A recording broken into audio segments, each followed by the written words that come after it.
uses cleaning as a form of control. This is a vulnerable one, but I'm going to hit on it, and I'm going to hit it hard, I'm going to hit it good, okay?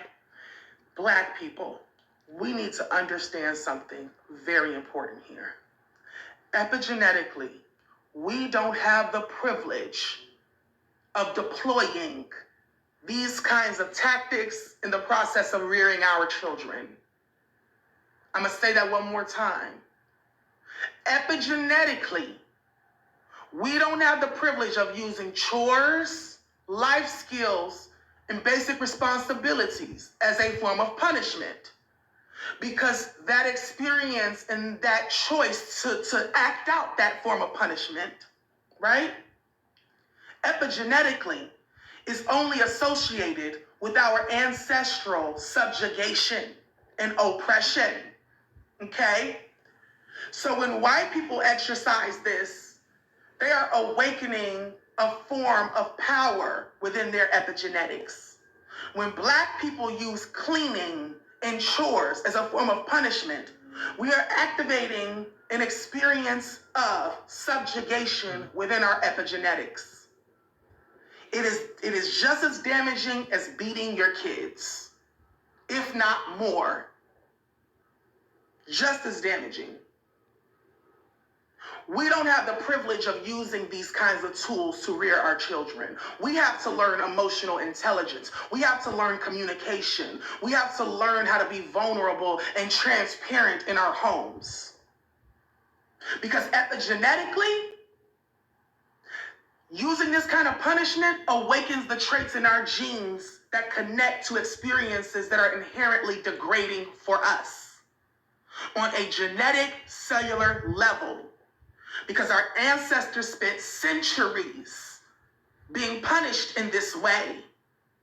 We cannot do this.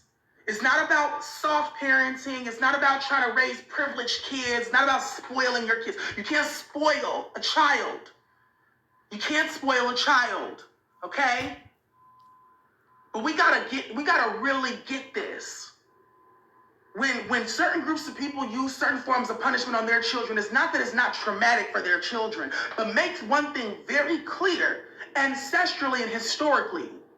White people being able to use chores and responsibilities as a wielding of power is their ancestral epigenetic trait. Ours connects to being subjugated by that practice. So when it happens to us, it awakens ancestral trauma, okay? And not only that, it affects us on such a deep neurological level that it throws our body into catatonic, which is why when you're constantly yelling at your kid to do this, do that, why don't you move when I tell you to move? It's because their body is frozen because their nervous system has been awakened to a form of deep epigenetic trauma that you weren't mindful enough to be careful around when raising them. That's why they don't want to talk to you when they become adults. Because every time they have to clean a dish or wash something out the sink, they think about how you popped them or threw something at them or yelled at them or called them out their name in association with them not moving fast enough or not doing it when you told them to do it.